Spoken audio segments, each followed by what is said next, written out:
Okay guys, we are so back. Love is Blind is back. You know I was going to be bringing you a review. So, I mean, I don't want to waste any time. Let's get straight into it. We're going to be reviewing episodes 1 to 3. Tomorrow I will drop 4 to 6. Guys, this video is a day late because I had the kerfuffle I had with my camera. Okay, we're not even going to get into that. I'm not even going to bother explaining that all. But I managed to get my camera back. I wanted this video to come out for you guys on Valentine's Day. It's here the next day, Valentine's weekend regardless. I'm here to keep you company. Whether it's you and your partner watching me, whether it's you watching me by yourself, I'm here with you. I'm bringing you love regardless. Happy Valentine's weekend, okay? It's all about love. So let's get into Love is Blind. First things first, I am loving this season so far. I haven't looked online. I don't know what people are thinking. But the cast are giving me like old school reality TV vibes. Like early 2000s. I don't know what it is, but I'm getting that vibe from... Is anybody else?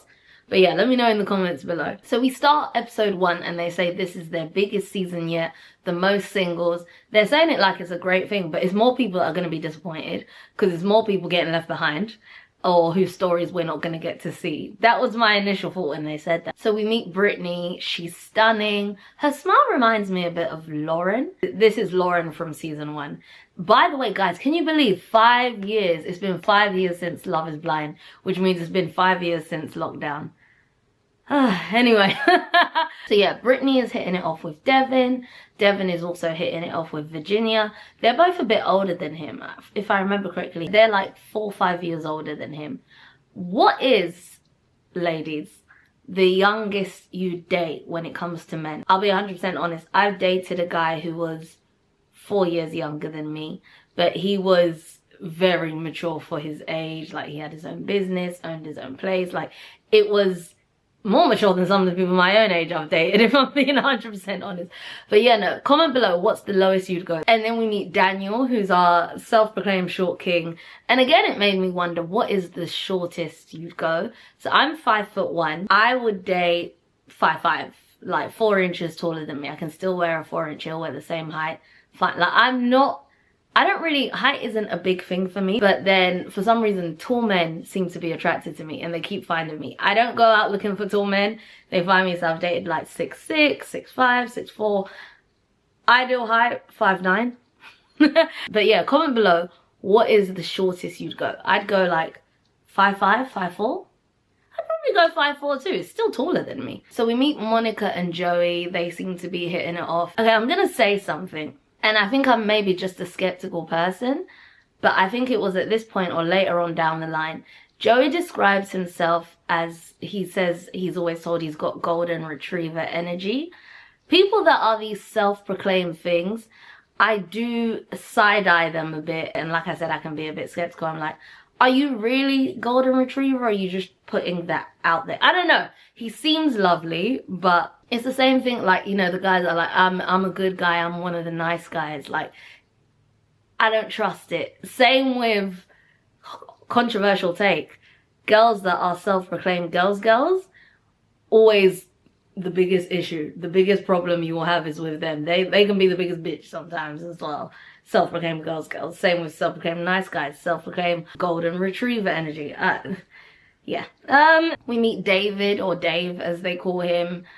He's asking all the women, like, why are you here? What's wrong with you? And I'm just like, I get like humor, and I'm all for like dry humor, a bit of dark humor, like picking on each other like ever so lightly, but there's a certain element that I'm like, you're just being an arsehole. And he even says, he can be a bit of an arse to women or something. I'm like, yeah, that tracks. So he seems to be hitting it off with Lauren though. Lauren mentions, like, if you line up everyone she's dated, they all look so different. And I'm literally the same. Like, if you look at like my exes and people I've dating, whatever, there's no specific one thread that ties them all together. So very relatable. So David is also getting on with Molly, so our second triangle of the season. And we find out David's mum passed away only 6 years ago. So that must be hard. Like, grief is not like linear, do you know what I mean? So we see Madison and Alex, they seem to be getting on, and we hear about Madison's like tough relationship with her mom down to addiction. Like, my heart genuinely goes out to anyone that has addiction in their family, like dealing with that. It's not easy at all.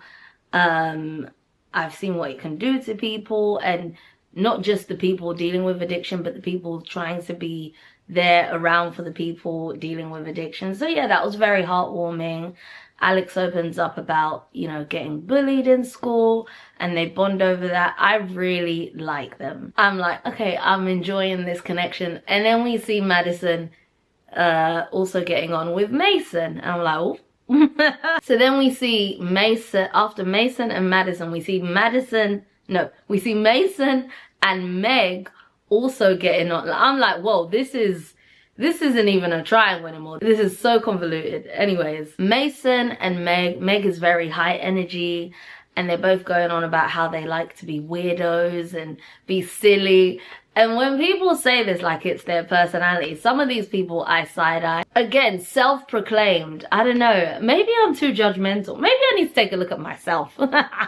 And then they start talking about religion and everything. Meg goes on to say her family thinks she's going to hell.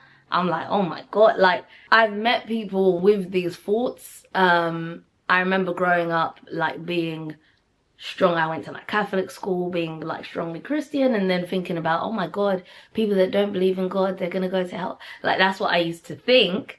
So like, when you reason it out, okay, yeah, but hearing it just said like my parents think I'm going to hell is wild. By the way, I don't think that anymore.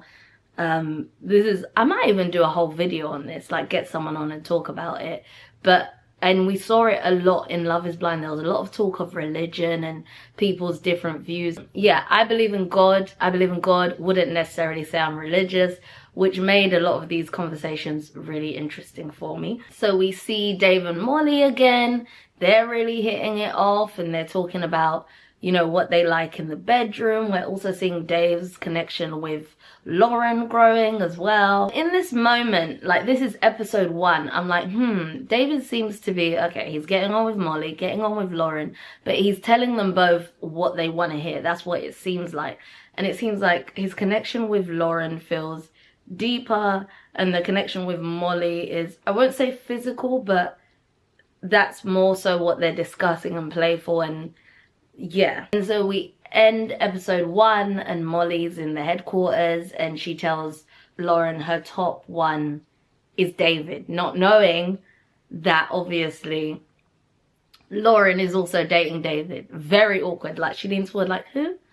Oh, okay. I feel like I would have handled it the same way and kept it to myself that I'm also dating him. At this moment, I'm gonna give Molly the benefit of the doubt and say she didn't know. But maybe she did. Like, as time goes on, and we'll get into it, Molly is giving me more calculated vibes. We'll get into her. But that's episode 1. On to episode 2. We see Ben and Sarah. And as I said, like, they're having a conversation about religion. And we're just seeing a lot of this throughout the season. I'm thinking, has it been like this in other episodes? I wrote that in my notes. Now I'm thinking about it. There was one season, a couple seasons back, there was a lot of talk on religion, and I was quite surprised by it. I wrote in the comments, and people commented and let me know, like, oh, it's because it's based in this state, and that is quite a religious state, or something like that. I feel like, am I making that up? But yeah, comment below if you guys feel like there was a lot of conversations when it comes to religion. I'd also like to know your thoughts. Like, there was a lot more open views, which was really cool to see, like, people who are like heavily Christian or Catholic, or people who believe in God, not necessarily religious. Like, where do you guys fall on that like spectrum? It'd be interesting to know, so comment below. So yeah, at this point Lauren is starting to unravel a little bit over Molly and David. I'm making up names. No, that's the names. Molly and David. Hey. So we see Lauren go into the pod with David, and she brings up, you know, I know you're dating another woman, and like, she's, I wouldn't say calling him out on it, but, you know, bringing it up. And he manages to swerve the conversation, and she forgets about it all. It's kind of like, you know, you're dating a guy, he's done something wrong, you put him up on it, and he's like, yeah, By the way, did I tell you I love how beautiful your eyes look? And you're like, yeah, thanks. Like, it was that happening before our eyes. What I've learned to do now is not judge these people. Because what I found watching these shows at home is easy for us to be the judge and the jury and be like, I wouldn't do that. I feel like when you're on these shows, it's a whole other story. It's a whole other story. And I feel like when I sit and look back at some of my own dating experiences, some of, some decisions I may have made, who am I to judge? But let's judge away. So then the next day, we see David on a date with Molly, and he's letting her know sweet nothings, telling her, he was having the worst time yesterday, but then he had a date with her and everything felt better. You had a date with Lauren, so that was making your day bad? Like, you felt terrible? So then he opens up about how he cheated in a past relationship, but it's irrelevant. But basically it's irrelevant, and Molly just seems okay with it. And I'm just like, don't get me wrong. If I'm dating someone, they open up to me, let me know they cheated, I wouldn't immediately be like, no, I'm not dating you anymore. It ends here. No, but maybe ask more questions. Just make sure, like, is this gonna happen again? Is this a trick? Did you get to the bottom of why it is you did that? I don't know. It seems to just brush past her way too easily. We see Joey and Monica. They seem to be getting on really well. She gets emotional. He comforts her perfectly. Madison is feeling torn between Mason and Alex. I'm rooting for Alex. I love Alex. I feel like they'd make a great couple together. That's what I'm thinking watching it in this moment. We see Virginia and Devin, and they're saying, he's a nice person. And I'm just like, I hope this isn't foreshadowing that he's not a good person. There's something about Devin I don't trust, and I don't know if he unfortunately, because of past contestants, I'm now looking at him a certain way, like prejudging him, maybe, but there's something that is just not sitting right in my soul. And then we see Devin with Brittany, and their dads have the same name, and there's been a lot of that, like parents having the same middle names, or the guys having the same names as their dads. Funny enough, my dad's called David too. So I'm just like, yeah, random point. But yeah, there's been a lot of that. Also, another side note, I just love Brittany's energy. She just seems so lovely. Love her energy. I just had that in my notes. Joey proposes to Monica, and I quote, "Would you get engaged with me?" She of course says yes. And yeah, like I said, like, he seems like a lovely guy, but this self-proclaimed golden retriever, he's just a nice guy. I don't know. There's something niggling me, and I could be wrong, and I hope I'm proven wrong, okay? Because he does seem nice, but I'm just like, So Alex and Madison are discussing cheating. She says she's been cheated on, and Alex asks a good question, like, are you healed from that? Are you ready to move on? Like, in the same way I would have loved if, Molly questioned David with him cheating.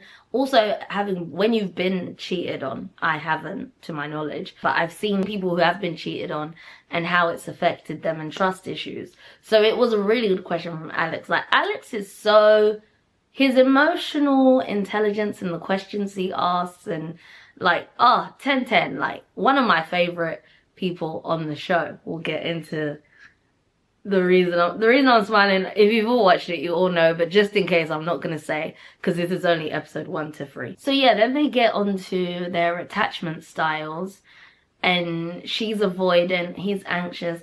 I need to do my test again. I feel like maybe I was both of them. Maybe I was avoidant and anxious. I can't actually remember. Yeah, again, he brings up this could be an issue for him, and he's honest, and I really rate that. Like, the conversations they're having are like very important conversations you should have before you get engaged to each other. Like, the next person to ever go on Love is Blind, I think, note down the questions Alex was asking and the conversations he was having, because 10/10, like, one of my favorite contestants of this season.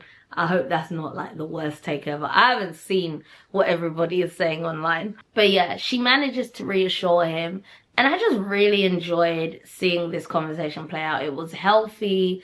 They were open. There were moments that got a bit awkward, but that is like that is dating. That is getting to know someone. If you're just away with the fairies like that and not actually discussing what matters, this is where the issues come later down the line. So I'm glad they're having these conversations straight up. Then the conversation of sex comes up, and I can't quite work out. It seemed like he was pulling away, and that's what she felt as well, but also maybe he was just being honest and just voicing exactly what is coming to his mind in the moment. I think Alex is a honest guy, and he's gonna let you know exactly what he's thinking, and that's what he's doing. And honesty it's not always gonna be comfortable, it's not always gonna look good, but at least you can trust, you know, that he's telling you the truth. If Alex is someone you end up dating or someone like that.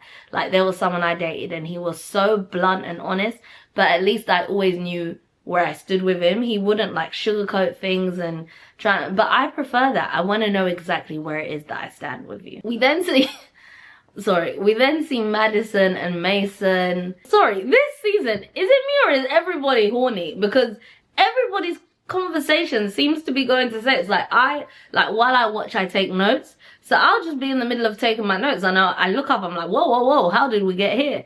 So, you know, she's twerking, telling him she can twerk, she's twerking for him. She's telling him how her nipples are pit. Is it just that I'm forgetting the other seasons, or is this cast just very horny? So yeah, then we see Meg. She finds out that Madison is also feeling Mason. It's just, and then adding Alex. This whole situation, like I said, is very convoluted. And yeah, so we see Meg now go into her conversation with Madison, and I feel like she's just going super intense.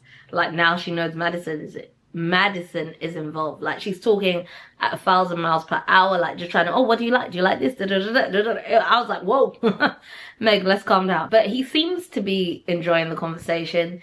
I am, in this moment, getting more friendship vibes. I don't know if you guys agree on that at that point. And yeah, when she leaves, he's like, you know, oh my God, every time I leave my date with you, I feel more confused. And that gets in her head. And even when she leaves that date, she's like, she can feel that the energy is different with him, and she feels like she's not his top. And that could definitely be the energy she was feeling. Or it could also be now that she knows there's someone else, you're going to read into everything and see everything differently. So it could just be that, who knows? But even me watching it, I was like, it felt friendly as opposed to we're building a relationship, working on, getting engaged. So yeah, the episode ends and Monica and Joey are about to meet for the first time. On to episode 3. Joey and Monica's meeting, they both were just laughing. That was their knee-jerk response, I guess. Would I be like that? Maybe. I'm someone that laughs. I say that I use a laugh as a comma. I'll say something, you've probably noticed it in these videos, I'll say something and then at the end of whatever I say, if I feel awkward, sometimes I laugh. I don't know. I will say they both did seem very attracted to each other, but it was the laughing was just, yeah, it was interesting. Comment below your thoughts on Joey and Monica's first meeting. But yeah, I note down, I never realized how tall Monica is, and I'm like, is Monica super tall? Is Joey just short? Or is Monica tall and Joey average height? I don't know. But yeah, all in all, they both seem to like each other. I'm trying to put my doubts of him with the whole golden retriever energy thing to the back of my mind. We'll see what happens on the honeymoon. So we see Daniel and Taylor, and they're having a conversation, and Taylor saying, you know, how she thought she wouldn't meet her person because of as time went on and everything like that. And that was a very relatable, for me anyways, moment. There's been times where I'm like, you know, dating, it can get a bit tedious at moments, and you're like, maybe my person just isn't out there. And when those moments happen, oh, it's not a good time, because I'm very optimistic. I'm a believer in everybody does have their person out there, and when you meet them, it's just going to be amazing. And I love that thought of, you know, you find someone this lifetime and they found you in the lifetime before, and they'll find you in the next lifetime. I love all that. So when you think that maybe there just isn't a person for me, oh, it's the worst feeling ever. And it was sad to know that someone else has felt that, but also nice to feel seen, if that makes sense. But comment below your thoughts on that. Has anyone ever felt that? Don't get me wrong, guys, still a hopeful romantic and a big believer in everybody's person is out there, okay? So we see Sarah and Ben have a conversation, and she's asking him, what did you used to do as a kid that you don't do anymore, that you miss, or something along those lines. And what he described, guys, if I was drinking alcohol yesterday while watching it, I could have cried. Like, it was the most beautiful thing. Like, it sounded like he lived in a sitcom. It was like, oh, go out, play with my friends, come in, watch Family Fortune or whatever, then go, then play. Like, it was just the most wholesome. I was like, oh, listening to that. But that was actually a really cool question. What did you guys, comment below, what did you used to do as a child that you don't do anymore, that you miss? And even just the start of his sentence was enough for me. Playing outside, like someone coming and knocking for me and being like, oh, do you want to come out? And just playing until like the street lights came on, it went dark, like learning to ride a bike, digging holes and making like, I don't know, playing with the bugs and stuff like that. Like all of that. We played this perfume shop game where we get flowers, put them in a bottle with water and make perfume. Like in my area, like the games we'd play, like we had so much fun playing outside. Like I love the area I grew up in. We don't do that anymore. But now the area that I live in, there is a community which I enjoy. So I knock for them and we go inside and have a glass of wine. So we may not play outside, but you're still knocking for your friends. So I've got to like relive that again recently, which has been nice. But yes, comment below what you guys miss from your childhood that you used to do that you don't do anymore. So the last conversation with Alex and Madison, him pulling away has made her want him more, which I thought would happen. Like, we're human, we can't judge. I've dated someone before, I'm gonna be 100% honest. There was someone I dated before and I didn't like them as much. And I think deep down I knew things are gonna end at some point. Like, this is an end game. But the minute I felt like he was pulling away a bit, I was like, oh my God, what's happening? Like, I need to get him back. And that left me there for another like couple weeks before I ended things. So she plans a date for him and has her teddy alien, what do they got? Bearlian, it's like a bear and an alien. She has that there for him. They have a really lovely day. And yeah, he's super happy with it. And he's very mature. He's like, that was I guess in his head he's rationalizing it was a tough conversation, but that is life and we can get past this. So he's like, you know, he's still all in. And so I'm like, okay, it feels like she's all in for Alex then, her doing all this. Then she has her date plan with Mason later. I'm like, Madison, let me find out you're a little player, huh? And yeah, we see Madison say to Mason that talking to him is her favorite part of the day. What happened to Alex? I'm so, but again, guys, as much as I want to judge in this moment, we have not been in these pods. And to have a strong connection with two people, it must be crazy on the mind to be like, this person's pulling away, you want to do everything you can to bring them in, but you do feel a really good connection with this other person. So I'm trying not to judge too hard. And then we then see Mason with Meg, and he's telling Meg, I've never connected with anyone the way I connect with you. I'm like, yeah, this is gonna be messy.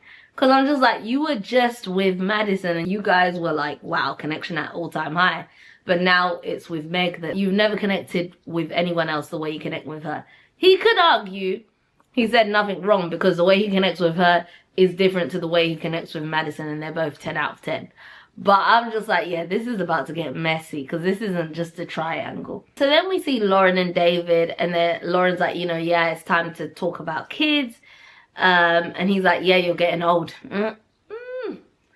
Call me old-fashioned, but I don't like that. Like, as much as he says it's just humor, some of these jokes are, it's a bit too insensitive to make. I don't know. Maybe I'm just a spoiled sport, but David's sense of humor is not for me. I know I couldn't date him, and he's not trying to date me, so it's all good. And then he randomly brings up that the guys are talking about, you know, oh, when they get their phones back, there may be some stuff that they have to delete. Yeah, people are saying this. Sure, Jen, I feel like, are you hiding something, David? Is there something you're gonna have to delete? But he's like, yeah, I'm fine. I've got nothing to hide. I don't know. I really don't get genuine vibes from David. And they could be editing this and in the end, he's the only guy that was actually a good guy and loyal to his girl. Maybe. But what I'm seeing, there's something not sitting right with me. Anyway, we then see him in the pod with Molly. And their conversation, it just feels like there's no actual emotion there. It just feels like they're going through the motions, but there's no emotion, you know? I also feel like he says all the right things, but it's just an act. So we're back in the women's headquarters, and Molly is basically saying or insinuating that he said she's his number one. And she says this in front of Lauren. And at this point, I feel like she does know Lauren is the other girl, which is a bit like, I'm not feeling that move, Molly. Devin and Virginia are on their date. He feels like she's holding something back and she just won't say. And then we move on to his date with Brittany. Yeah, he refers to Brittany as like fun energy. And when he said that, I've got it here in my notes, I was like, yeah, he's not picking Brittany. Like fun energy, he wants Virginia. That's why he wants her to open up. If someone is just fun energy to you or whatever it is, I just feel like he's waiting for Virginia to open up more. But again, I actually don't want Virginia to end up with Devin because he just feels, I feel like there's messiness there. Like it's not good news. I can't shake it. Am I alone? Does anybody else feel like this, or am I just too skeptical? So Madison and Alex are on a date in the pods and she's initiating the conversation of them like getting to the point of closing themselves off. We see Mason and Meg in the pods. Again, very horny. Like this cast is horny. Anyway, and I feel like Mason realized Madison is leaning towards Alex or whoever her second connection is. And that's why he's entertaining Meg. I feel like Madison is his number one. So Madison and Mason, they're in the pods together. She lets him know, look, I know you're dating another one of the girls. He's very much given like unbothered. Yeah, and she lets him know she's got another strong connection. And in this moment, and it's been building up, like, I'm like, I can't get 100% read on Madison. Like, I'm getting the vibes if they make it to the honeymoon or whatever, she will be the one bringing the drama in her couple. And so yeah, so she's with Mason and she asks him, you know, how do you feel? And he's like, there's no one here that makes me feel like you do. And I don't know, she's basically saying, comment below your thoughts guys, but I feel like she was basically saying to him, let me know it's me or I'm going with my other connection. I know you have another connection. Tell me I'm the best or you're out of here. And was that a bit of ego? Maybe. Because she wasn't even sure she wanted him as her top, but she wanted him to let her know she's her top. And this is after hearing Meg speak about how much she likes him. It was a bit like she was like, beg for your supper. Oh. Guys, I've been speaking about the community in the area, everybody. It was my friends, they call it prank calling. So yeah, we ended up going down and speaking for a little bit about like shows and stuff. I was telling them to watch Love is Blind. But let's get back to it. So yeah, so Madison heads back to the women's quarters and she tells them, you know, Mason basically said, it's you, you're the one that I want. And she says this in front of Meg. And deep down, I feel like she knows that Meg and Mason also have like a bond building. So these women and their mind games in this season, because I feel like this season they kind of made it a point to not let it be known who it is that they like, but when the women clock onto who it is, like if they're dating the same person, they're kind of like dropping little things here and there. So yeah, that is the end of episode 3. As always guys, comment below your thoughts. What couples from episode 1 to 3, what couples are you enjoying? Your thoughts on some of the things that I said. Any standout moments for you? Your thoughts on the season so far? Like, as I always say, guys, I genuinely enjoy the community that this brings. Like, just going back and forth with you guys talking about Love is Blind. Like, I love I love love. I love dating shows. I love talking about it with you guys. And you guys sometimes give me takes that I may not have thought of. So yeah, if I'm always open to opposing opinions for what I have to say. So yeah, comment below, and I can't wait to get into a load of conversation with all of you guys. And yes, episode 4 to 6, reveal 4 to 6 will be out on Sunday. And then when the new episodes drop, I'm gonna get that out to you on Friday, because hopefully I won't leave my camera in a Addison Lee, okay? Oh, the drama of it all. So yes, as always guys, I hope you did enjoy this video. If you did, feel free to like, comment, subscribe, all that good stuff I'm asked you to do, please do. And I'm just rambling now, and I don't really know how to end this, so I'm just gonna go.